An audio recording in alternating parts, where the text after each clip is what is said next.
This is the moment we've been waiting for. Since the hours we gathered together on a night in November, painfully aware of the long fight ahead. Since the day we decided that we would not give in and grab the hand of our nearest neighbor and march to the streets. Since the moment millions joined the chorus to tell the world we would not stand for injustice against any one of us. We marched, we rallied, we fought, we steeled ourselves, and we rose up as corruption tore through the White House like a wildfire. We rose up as our country changed in ways that were unrecognizable, and we showed up for every single battle. While those at the top stoked the fires of division, each day Americans made the choice to come together. We are still in the streets, we are still fighting, knowing that what we fight for matters more than anything. And this is the moment we've been waiting for. This is our opportunity to reject the politics of hate, chaos, division, and change the course of history. This November, we have an opportunity to elect a leader who will join us as we build an America for all. The moment where we grab our family, our friends, and show up to change the world.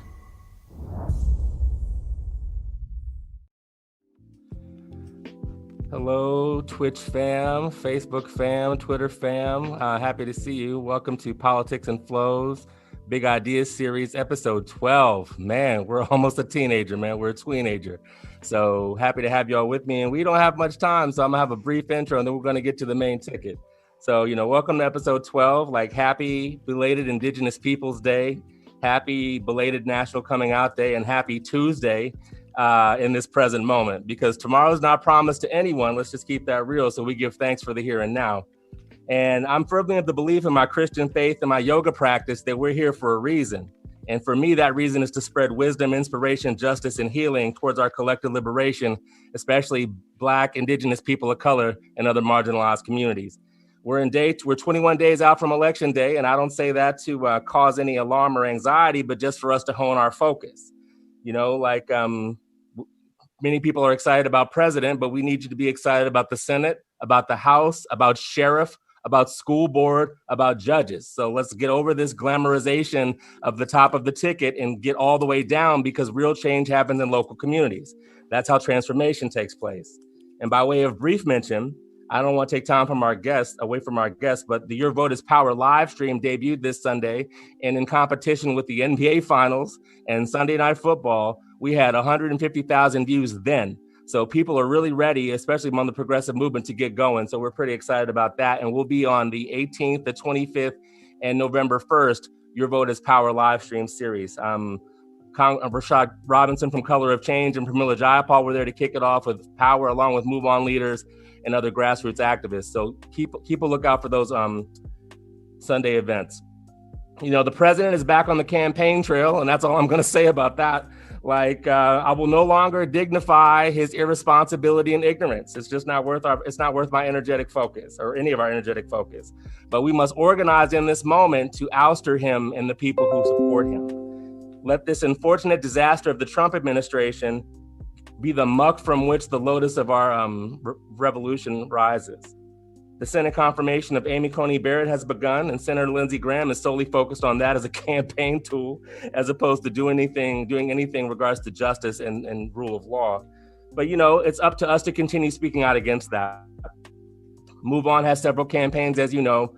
Your Vote is Power and Mobilize to Win, to make sure that not only are people have the right information they need to go vote, but that we tell everybody about vote, to make voting a civic engagement responsibility and opportunity, as opposed to a glamour piece talking about I just voted sticker. We need to be a little bit more focused on that. So we can text "We Got Us" to 668-366 to get involved in our mobilization efforts. So again, enough of me. Let's get to the main event. Before I introduce her, in the same way that I was tickled to death last week to have Brother Jamal Bowman on the program, the African American history that's about ready to take place now is equally as beautiful. I have the opportunity to acknowledge the beautiful, tenacious melanin magic that is Cori Bush, and someone whose story of tenacity, community service, and moral clarity, and her prophetic voice is exactly what we need in these times. It's an honor to share space with her in this moment. Cori Bush is the Democratic nominee for Missouri's 1st Congressional District. On August 4th, 2020, she defeated a 10-term incumbent, Lacey Clay, in the primary election, ending a 52-year family dynasty. She's a registered nurse, single mother, ordained pastor, and very soon to be the first Black woman elected into the Missouri congressional delegation. Following the murder of Mike Brown in St. Louis by police officers, she became a civil rights activist fighting for justice for Black lives in the streets of Ferguson and across the country. And again, if she's elected / when she's elected in November, she'll be the first Black woman to represent Missouri's first congressional district in all congressional districts. Now I'd like to welcome to Politics and Flows episode 12, Democratic nominee representing Missouri's first congressional district, Cori Bush. Hey, thank you. Thanks for having me, and thanks for the intro. Absolutely. Lovely to have you on the program. So we have a Bernie Sanders connection in common. I was Bernie's one of his lead producers in 2016. I produced the concession at the Democratic convention, among other things. But like in 2016 in Philly, I was the dude in the basement being like, cut to camera 6. You know what I mean? So like so thank you for all that you did in 2020. And I also want to shout out the 11th commandment that you had worn in a t-shirt that says, "Thou shalt not try me." Because as a yoga practitioner, I remind folks that just because I choose peace doesn't mean I won't fight you. You know what I mean? Just because I choose peace doesn't mean you won't catch these hands. So let's just be honest about that. Right. So, now, Missouri is known as the show me state. And of the many things I admire about you and your story, persistence, courage, and focus you have shown in your journey up to this point is very amazing. In a Dharma talk I gave recently, I said that challenging times such as this, our culture has demonized adversity, which robs us of the opportunity to call upon courage and resilience. Can you share with us some of the lessons you've learned up until now from your prior setbacks to set you up for this comeback and the come up? Yes, don't quit. Just don't quit. But in not quitting, it also means in that time when you're, going through the adversity, or when you want to quit, or when you had that setback that you didn't expect, that's when you go back and you look to see what could I have done differently. Educate yourself on that thing that you're trying to accomplish. Like, go even further with it. If you think you got it all together, go take it even further. Like, that was the thing that I think that I learned was, we can't just say don't quit. Because if you keep doing the same thing over and over again, and you keep failing at it, and you don't do anything different, then maybe that is part of the issue. So maybe we need to do so we just got to evaluate, have that that time of self-evaluation, and then make amends as you need to, like figure out what you need to change. So that's what I was able to do. It was hard, it was humbling, and and I felt like I, it just always made me feel like a failure, like people,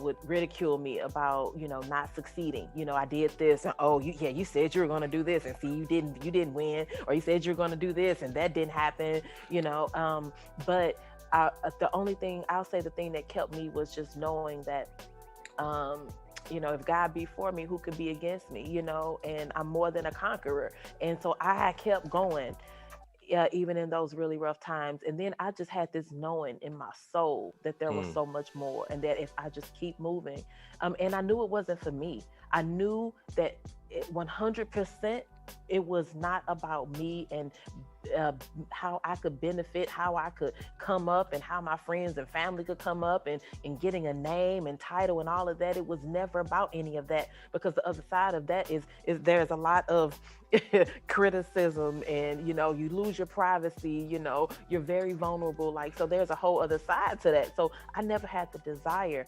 I just needed to behold myself. And I saw, as I was trying to get to that place of wholeness, that other people were hurting, and so how am I getting whole? And I'm watching other people hurting. So as I'm trying to get to my place, let me take you with me. Let's do this together. That's how I ended up here. I appreciate that. And so just, y'all, you will fail, right? So at one point in life, whoever's watching, you're going to fail. But just because you fail, like that's part of success. Those two are intertwined. So learn the lessons from the quote unquote failure, and then keep it moving. Like and like she said, like if God is for you, like who can be against you? Like let's keep that super real.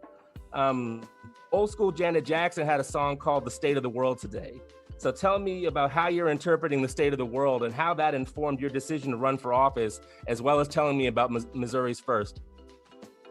Yeah, the state of the world to me is just that it's my turn. I don't feel like it is like there is no like, oh my goodness, racism is so bad. Oh my good, there was not this like big aha moment that, oh, there are so many people who don't have housing, or oh, water has lead in it. Like there was that wasn't the thing, because that has been the thing. Like, so none of that was new. It was what I think the state of the world to me is, you have power. And these are the issues and the situations, and now it's your turn to do something about it. What will you do? So that is where I feel like we are right now. Yes, we have these problems, but we've had these problems, some of these problems for centuries. And so, yes, it's there. The difference is who's here now to affect change. And so I see it as our lives are limitless. I don't look at the sky as my limit. My life is limitless. And the things that we can do together, individually and collectively, that is limitless, as long as we have a true focus and we're willing to work diligently, to the goal.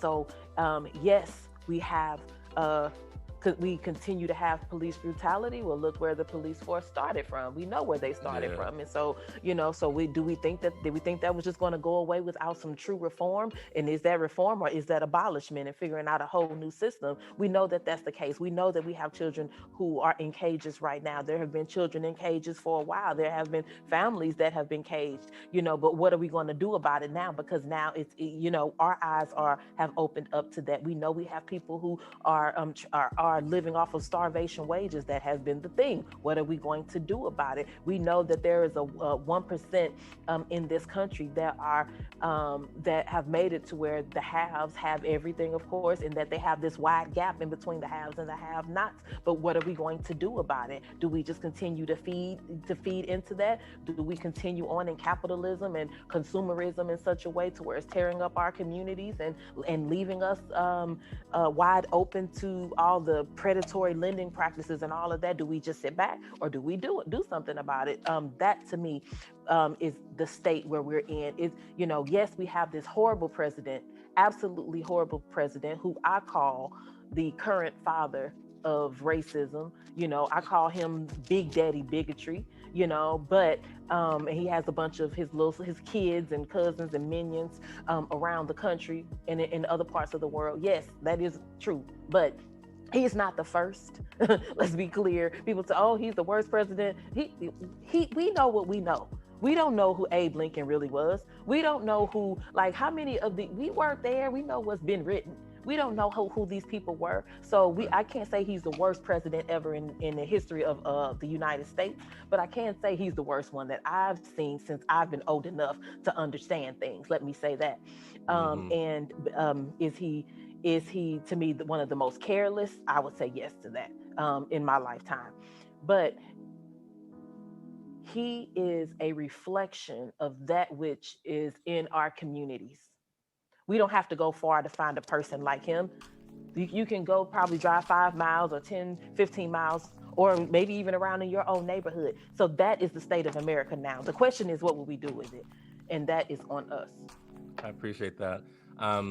And for those, like, just get to know your history, right? Like, read, but just also remember that, like, we can't say the worst ever because we don't know. Like history is written by those who won, right? So we don't know the other side of the story. So keep that in mind.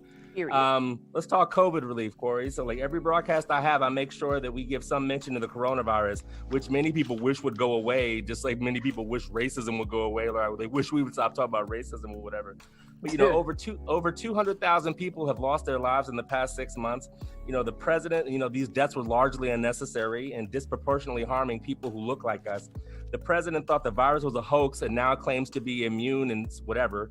It just hurts my heart to see this, but can you share some of the thoughts you have about COVID relief and how you will fight for it in the next Congress? Because this issue is not going to go anywhere for a while.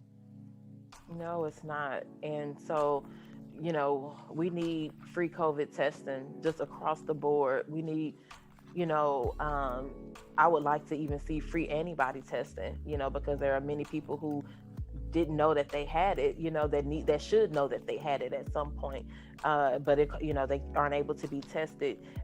We need, treatment. People that have had it. I know when I was sick, I went to the hospital. I was sick for 2 months, and those hospital bills right now are piling up because I went through my COVID-19 situation uninsured.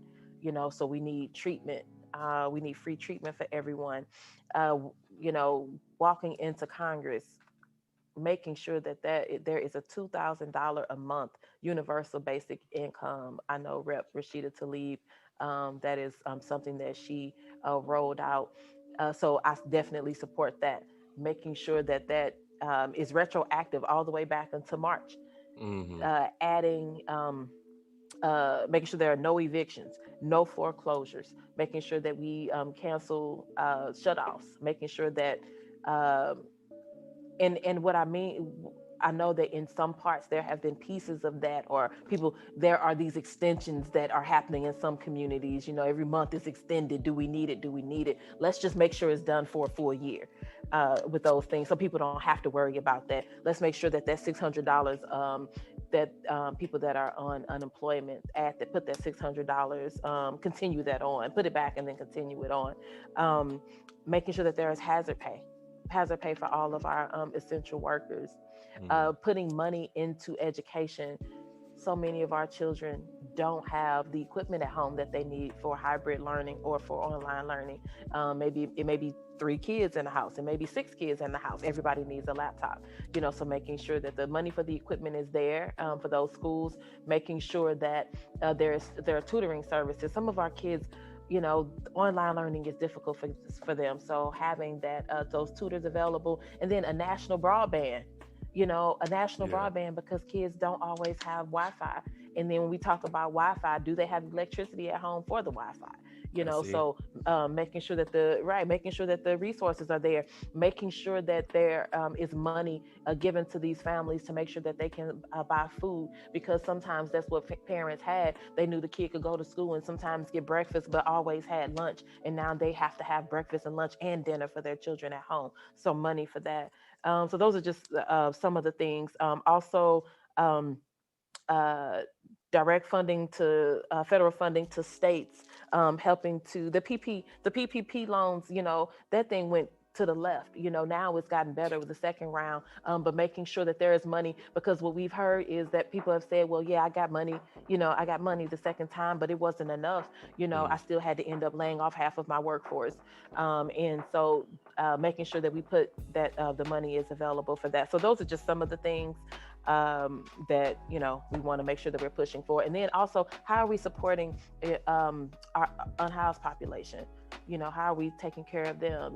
So making sure that our shelters have the funding that they need, but the shelters that allow anyone to come in. We need shelters that will allow for our trans community and our LGBT community members to come in. We need the ones that will allow for cancer patients to come in, and for people that don't have ID to be able to come in and be safe. So those are a few of the things. I mean, I love the one theme that I love that you underscore is like our common humanity. Right. Like, we can't let a pandemic divorce us from the fact that we're all human, and that whether you have a house or not, you're human. So it's incumbent upon the government specifically to take care of all the citizens, not just the rich white ones. Right. This is crazy. Right.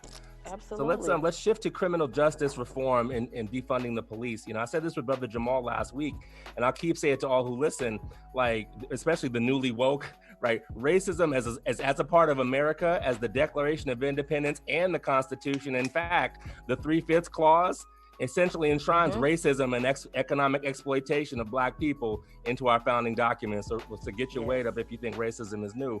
But this legacy of racism has extended to the way that we're policed, as we talked about, and we're incarcerated, destroyed, and demeaned. So can you share with me your thoughts on what criminal justice reform and defunding the police, what does that look like to you? You know, defunding the police is, it is where we are now because the people who were in charge, who could have made it, who knew that there was this problem in our country where police were disproportionately murdering and brutalizing Black people, and brown people and trans people and they didn't do anything about it. Where they knew that there was this that police departments were using their stops, that these traffic stops to help bring revenue, sometimes more than half of their revenue, just based upon those stops and being able to to write tickets to the people that they were stopping, which were most likely predominantly Black and African American.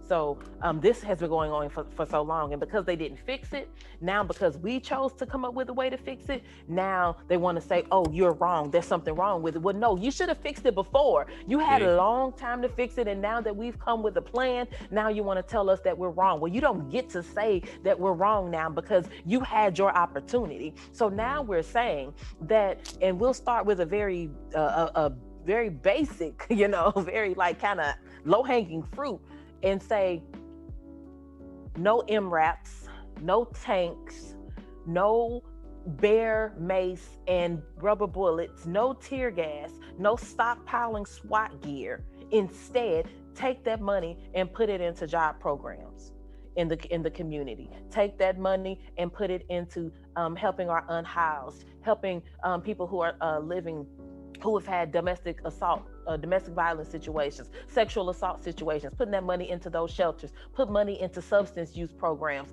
put money into recidivism programs. That's where we want the money to go. Put money into mental health. Let's do that.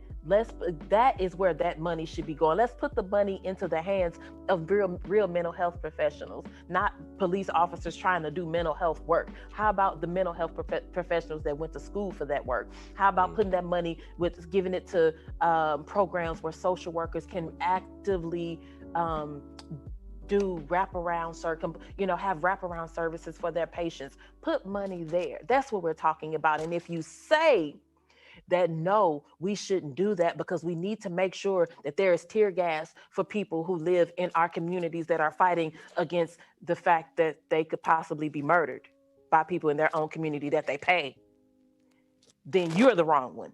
And if you say that no, we can't defund something like that, well, you didn't say that when they defunded education. You didn't say that when they took money from the our federal education program and put that money into private prisons. You didn't say that. You didn't speak up. So now we're saying that you can't keep killing Black folks and we sit back and say nothing. Because the thing is, it's on each one of us to step up and say something and use whatever platform we have. And so we have, you messed up and let us get here to a platform. Because let me tell you this, had you not murdered Michael Brown, I wouldn't even be here right now. Had you made sure that your police departments were doing what they were supposed to do, if you made sure that you had the psychological testing that you needed that was done by doctors that have some real credibility, if you made sure that there was real racial profiling and implicit bias training that was actually effective and not something that you click on a computer, for 2 hours and then you're done and you get signed off. If you made sure that there was actual real training before people became police officers, that wasn't 16 weeks, 28 weeks, 32 weeks.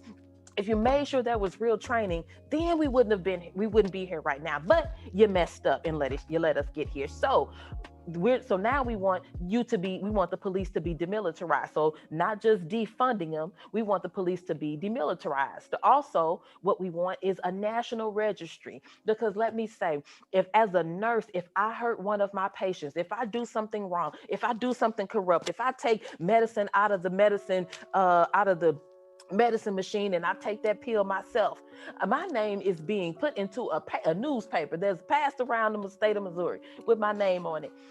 If and so there needs to be a national registry for our police officers, because if there is misconduct, your name has to go on the registry. And if your police department decides, well, we don't have to tell nobody, we're the thin blue line, we don't have to tell nobody, we'll keep that information to ourselves, well then you know what, your department gets even more defunded, directly defunded when they find out about it. And that information should be made not just available to police, it should be made to the public at large. So that's a start when we talk about police reform and criminal justice. I mean, I don't know if you saw me go like this, like I was giving you like the praise hands. The chat is going wild. You're getting like hella claps in the chat. And the one thing I'll say in conclusion before we shift to the last thing, because I know you got to hard out soon, is that they're public officials. So why can't this information be public? You know, like you're if police are public servants, then why can't you be subjected to public scrutiny? That's right. That's right. I mean, because I cannot, as a nurse, hurt my patients. I can't hurt my patient. I can't give my patient the wrong amount of insulin and kill them. And then my boss says, you know what, that's all right. You know, what time is dinner? Like, no, that can't happen. And it doesn't happen. And when I was when I had nurses under me, I made sure that if there was some type of a situation, that I made sure that information was brought forward and we took care of it, because lives are at stake. Yeah. Thank you for all of that. And so let's end with, I mean, we're in election season, and historical early vote totals are trending Democratic, and they're enormous. And I don't say that for people to get complacent or jubilant, but just information. You know what I mean? This is what's happening out in these streets. We're Move On and other groups are focused heavily on voter turnout, but some people still think their vote doesn't count or matter. So, and from the far left, people are saying, I don't like either candidate, and so I'm not participating. So 2 questions. What would you say to someone who says my vote doesn't matter or this isn't my candidate? And what do you think is the future of the progressive movement, and how can it be more applicable to people who look like us? When we say that our vote doesn't count, I understand the sentiment. I absolutely understand. There was a time when I felt that way, but there were other things going on. I felt like my needs weren't being met. But understand this. The way to get your needs met is to pay attention to the candidates that are running and see who best aligns with my values. And if I don't see that, then maybe I need to think about what I can do in my own community to help change that, because there are some very amazing people in your community doing great work, but didn't feel like they had the backing to be able to run. And that could be the person making a difference in your community. They just need your support. And they need to know that they can run because you will support them. How do I know? Because I am her. That's how I know. I am her. I only won this seat because people believed in me, and because people, because people decided we're not going to just go with a name or what we know. We're going to go with what we need. And that's what happened. I continue to show up in my community. And so the community showed up for me. We won by 4,166 votes, 4,000 votes. That's because people showed up. Let me say, we were able to bring in over 20,000 people that hadn't voted before, that felt disenfranchised. That's how we won. So let me say, when people are telling you your vote doesn't count, that's because it does. Because these positions are not volunteer positions. Somebody gets paid to do the job so whether you show up to that ballot box or not, that position is not a volunteer position. Somebody's going to benefit some type of a way from that seat. And even if you don't vote, somebody will sit in the seat. And if you do not have some type of a buy-in, or if you don't have some type of if you don't put your name on that in some type of way, then you are just basically signing off on that which hurts you later. So why not be a part of that? And, a friend of mine, she said something that just really keeps sticking out to me. Her name is Kayla Reed. She's a local activist. And she said, for those people who say, well, I don't like the candidates.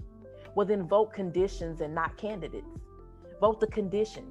These are my conditions. This is what's happening in my community, or this is what's happening in my family, and this is the person that more closely aligns with that to help me meet my goal of fixing these things in my community or in my household. That's how you vote. And remember, when you vote, you're not just voting for the president. You're voting for all of these down ballot races. You're voting for all of these ballot initiatives. And remember, and I know I gotta go in a second, but look, when we talk about locally, when you walk outside of your door, and if there is a pothole that is in front of your house and that keeps messing up your tire, you're not going to call the president. You got to call your alderperson, your trustee, or your council person. That's who you call.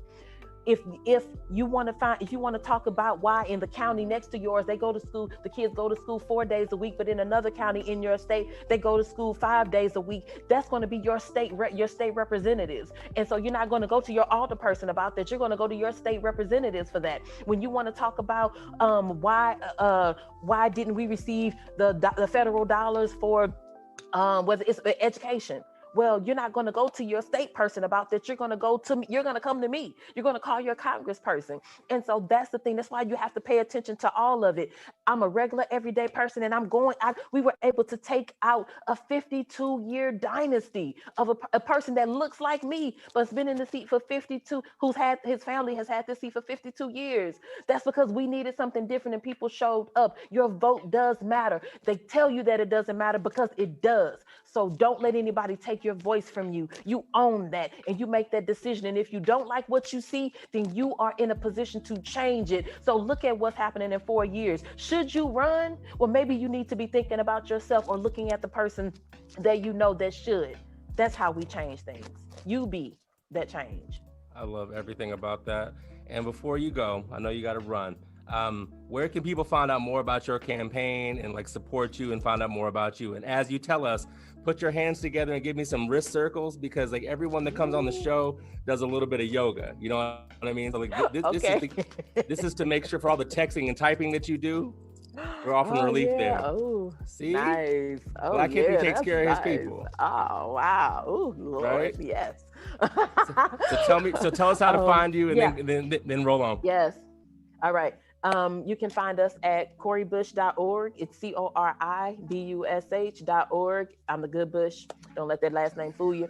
And we're on Twitter, we're on Instagram, Facebook, all at Cori Bush. And lastly, let me just say, you brought up progressivism.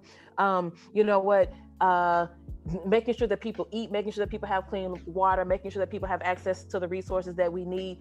It shouldn't even come with a name, but right now it does have a name, and it's being called progressivism. And so we're just fighting to make sure that everybody has the things that they need to survive and have a quality of life. And so that's where this movement is going. And hopefully there will become a day when we don't have to call it a particular name. It's just about humanity. Absolutely. Well, thank you very much. We appreciate you. Anything I can do personally or that Move On can do, we will support you. Look forward to welcoming you to DC when you make it here. And I also want to thank Craig and Shayna and Isra and Stephanie, because the staff that got you on here, we appreciate that. As a former staffer, I totally shout out the staff. Yes, thanks for shouting out the staff. Yeah, see, look, this stuff don't just happen. You know that, right? So that's right. Thank you. Shout out Craig, Steph. So thank you very much. In any way we can be supportive, just tell the staff to reach out to me or reach out to us, and we will. All right. Thank you. And thanks for having me. Have a great one. Of course. Love and grace. All right. See, and don't forget. Right? I know, it's good.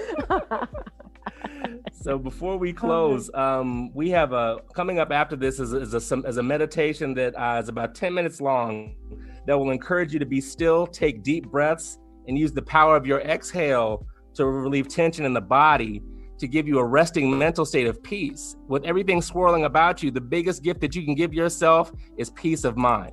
So after this, after we close with Cori, there's an 8-minute meditation that'll be on the stream. So check it out. I did it this afternoon with some fall foliage in the background. And as we head into the electoral home stretch, let us not destroy ourselves, because the other side ain't taking no breaks. So we got to take care of ourselves as we seek to bring this world into a more humane place, as Cori said. So let's take care of ourselves as we take care of one another. Episode 12 of Politics and Flows, Big Ideas series, over and out.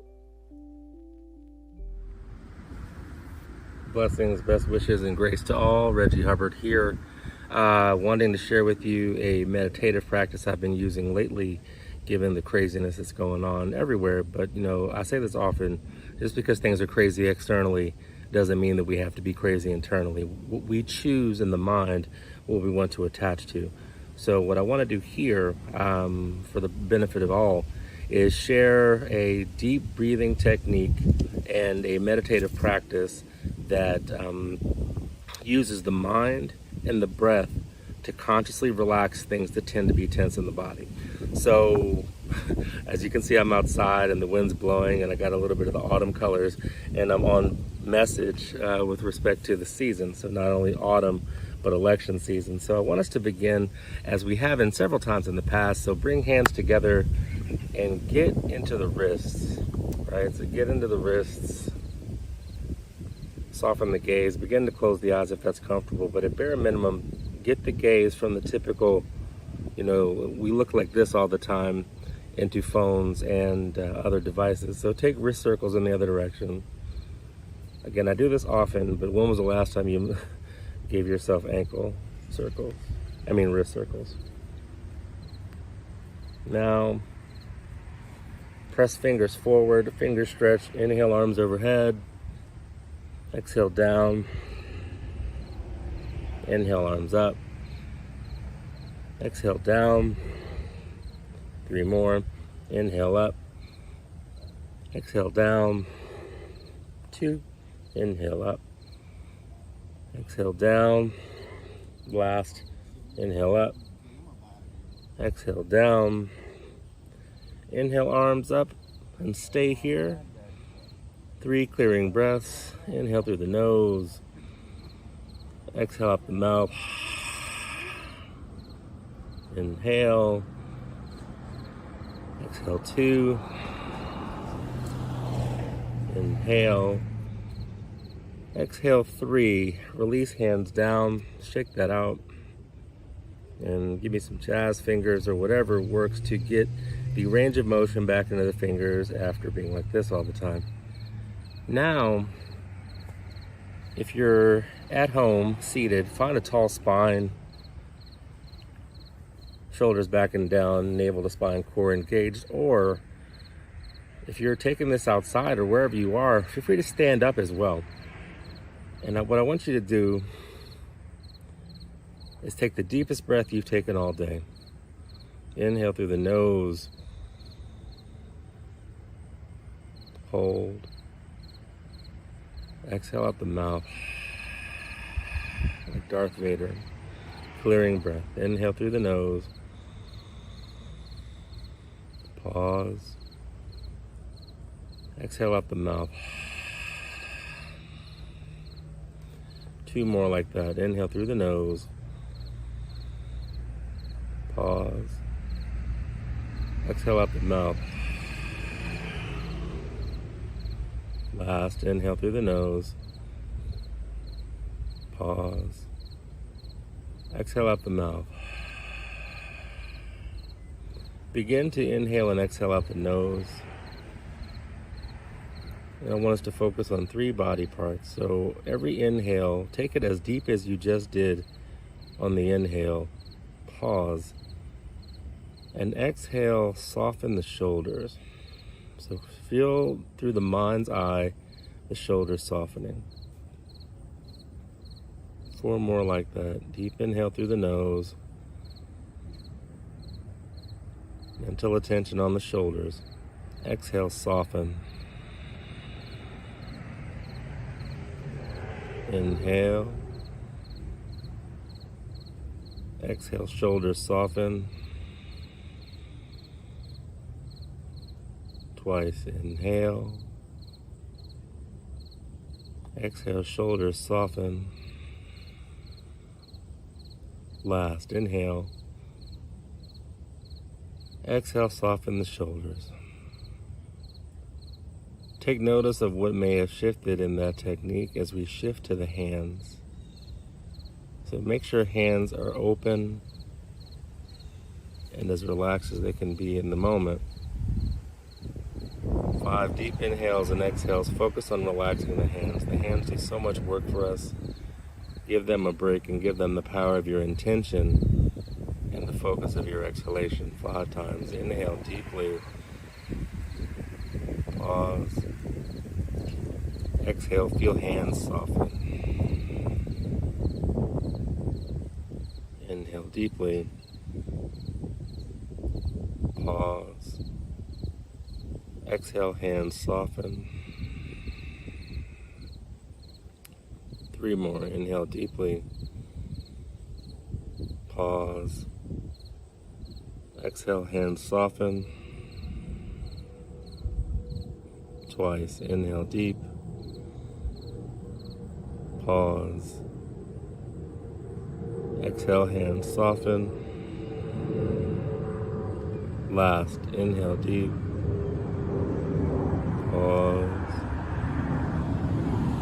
Exhale, hands soften. Pausing here to notice how the shoulders feel, how do the hands feel, and taking notice of any noises that you may hear. So I hear falcons screeching in the background, a plane overhead, a car just went by. Training the mind to essentially do 2 things at once, but in a benevolent way. So shifting the focus from shoulders to hands now, letting the mind just play for a moment. Then the final set of intentional breath, I want us to focus on the eyes. Inhale through the nose. Pause. As you exhale out the nose, eyes soften and relax. 4 more. Inhale. Pause. Exhale, soften the eyes.